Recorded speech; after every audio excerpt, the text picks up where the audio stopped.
Hello बच्चों, तो कैसे हो आप लोग। यहाँ पर फाइनली कक्षा 10वीं वालों के लिए सामाजिक विज्ञान के सारे प्रश्नों के उत्तर लेके आ चुका हूँ बच्चों। आपके लिए इतनी मेहनत करते हैं बच्चों, उसके लिए लाइक हो जाए, कमेंट हो जाए और चैनल पर नए आए तो सब्सक्राइब जरूर कर लेना है, क्योंकि हमारा लक्ष्य सिर्फ त्रैमासिक अर्धवार्षिक नहीं है, आपको 90% दिलाना है 2023 बोर्ड में। यही मेरा लक्ष्य है बच्चों, 90% आपको कवर करना है। ठीक है, वेरी वेरी इंपॉर्टेंट क्वेश्चन के उत्तर मैं लेके आ चुका हूं बच्चों। ठीक है, शुरू करने से पहले बता दूं, इन सबका पीडीएफ मैं टेलीग्राम ग्रुप में जरूर दूंगा बच्चों, तो वहां आप जुड़ जाइए। उसका लिंक मैंने डिस्क्रिप्शन में डाल रखा है। ठीक है, अब की बार 90 पर, ठीक है, बोर्ड परीक्षा की 100% यहां पर बिल्कुल सही तरीके से आपकी तैयारी हम करवाएंगे बच्चों, कोई दिक्कत नहीं होगी आपको। तो आइए शुरू करते हैं बच्चों।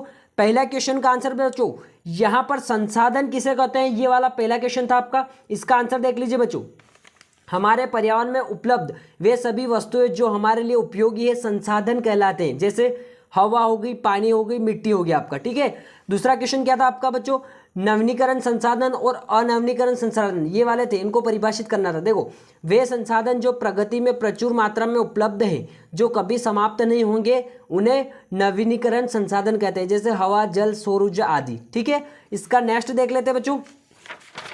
इसी का नेक्स्ट अनवीनीकरण संसाधन। ठीक है, तो वे संसाधन जो लंबे समय तक उपयोग के बाद समाप्त हो जाएंगे, अनवीनीकरण संसाधन कहलाते हैं बच्चों, जैसे जीवाश्म ईंधन हो गया, धातु हो गया आदि। ठीक है, नेक्स्ट देख लेते हैं, भू संरक्षण के 2 उपाय बताइए। ठीक है, दूसरा तीसरा क्वेश्चन था आपका, 2 उपाय मैंने लिख दिए बच्चों आपके लिए। भू संरक्षण के लिए वृक्षारोपण किया जाए, ठीक है, वृक्षों की कटाई पर रोक लगाई जाए। ठीक है, ये दोनों आपको लिख देना है। चौथा क्वेश्चन क्या था, बांगर भूमि और खादर भूमि में आपको अंतर बताने थे। दो अंतर मैंने ऐड कर दिए बच्चों।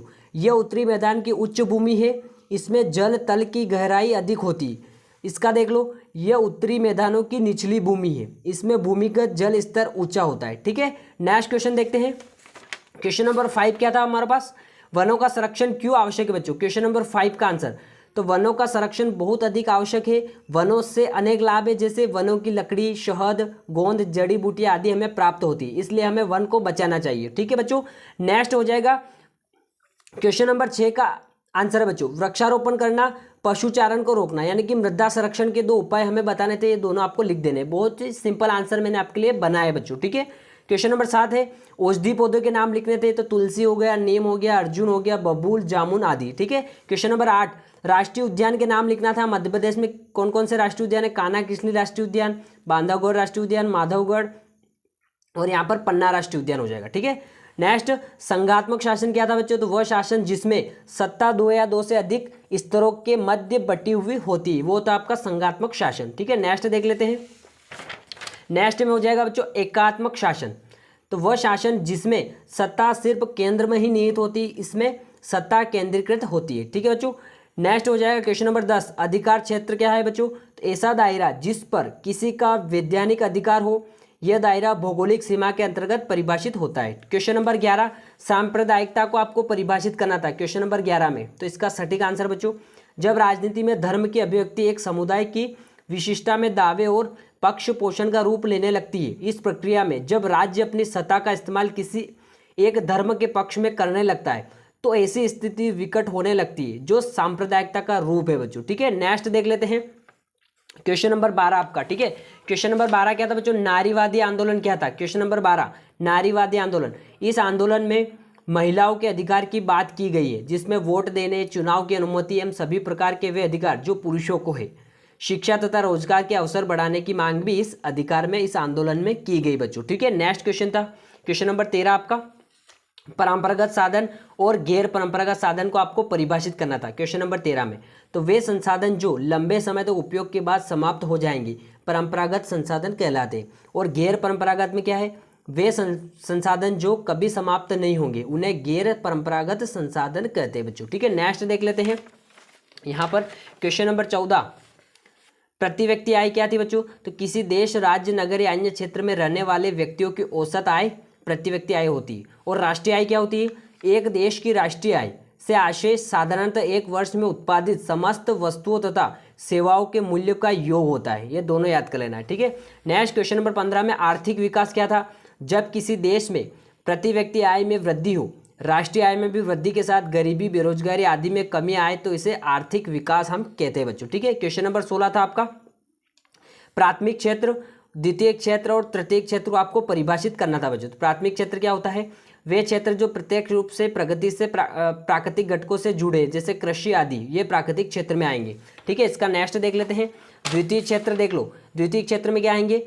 इस क्षेत्र में विनिर्माण क्षेत्र आते हैं। यहाँ प्राथमिक क्षेत्र से प्राप्त उत्पादों को उद्योगों के माध्यम से नया रूप दिया जाता है, जैसे उद्योग धंधे सारे द्वितीय क्षेत्र में आ गए। और तृतीय क्षेत्र में क्या आएगा बच्चों? इस क्षेत्र में सेवाएं आती हैं। ठीक है, जो प्राथमिक और द्वितीय दोनों क्षेत्रों को सहयोग प्रदान करती है, जैसे आपकी बैंक हो गई, परिवहन हो गया, संचार हो गया आदि। ठीक है, क्वेश्चन नंबर 17, मनरेगा को आपको परिभाषित करना था। तो मनरेगा का अर्थ है महात्मा गांधी रोजगार गारंटी योजना। इस योजना के तहत ग्रामीण क्षेत्रों में लोगों को रोजगार दिया जाता है बच्चों। ठीक है, मुद्रा किसे कहते हैं? क्वेश्चन नंबर 18 था आपका मुद्रा वाला। तो वह वस्तु जो वस्तुओं तथा सेवाओं को खरीदने एवं ऋणों का भुगतान करने के लिए स्वीकार की जाती है। ठीक है, नेक्स्ट देख लेते हैं क्वेश्चन नंबर आपका 19। यहाँ पर क्वेश्चन नंबर 19 है वस्तु विनिमय प्रणाली। तो एक वस्तु के बदले में दूसरी वस्तु प्राप्त करना या अदला बदली करना वस्तु विनिमय कहलाता है बच्चों। ठीक है, क्वेश्चन नंबर 20 में क्या था? चेक की परिभाषा देनी थी। चेक एक ऐसा कागज है जो बैंक को किसी व्यक्ति के खाते से चेक पर लिखे नाम के किसी दूसरे व्यक्ति को एक खास रकम का भुगतान करने का आदेश देता है। ठीक है, ये चेक की परिभाषा। और एटीएम की परिभाषा क्या होती है? देखो, एटीएम का full form automatic teller machine, यानी कि एटीएम से आशय एक ऐसी व्यवस्था से है जिसमें कभी भी पैसे निकाले जा सकते हैं। इसका कार्ड प्लास्टिक का बना होता है और इसमें धातु की एक चिप लगी रहती है। बिल्कुल सिंपल आंसर है बच्चों। ठीक है, नेक्स्ट क्वेश्चन, क्वेश्चन नंबर आपका 22 हो जाएगा बच्चों। फ्रेडरिक सायरू कौन था बच्चों? क्वेश्चन नंबर 22 में क्या है? फ्रेडरिक सायरू कौन था? ये एक फ्रांसीसी कलाकार था जिसने 1848 में 4 चित्रों की एक श्रृंखला बनाई थी बच्चों। ठीक है, नेक्स्ट क्वेश्चन नंबर 23, 1804 की नागरिक संहिता क्या थी? इसका आंसर बच्चों, तो 1804 की नागरिक संहिता को नेपोलियन संहिता भी कहा जाता है। इस अधिनियम ने जन्म के आधार पर सभी विशेषाधिकार समाप्त कर दिए। ठीक है, नेक्स्ट क्वेश्चन नंबर 24 था आपका रोलेक्ट एक्ट क्या है?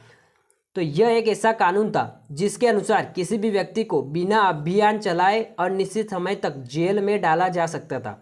यह सन 1919 में पारित हुआ, अतः गांधी जी ने इस एक्ट का व्यापक विरोध किया था बच्चों। अब क्वेश्चन नंबर 24 से आपके जो बचे क्वेश्चन बता देता हूँ।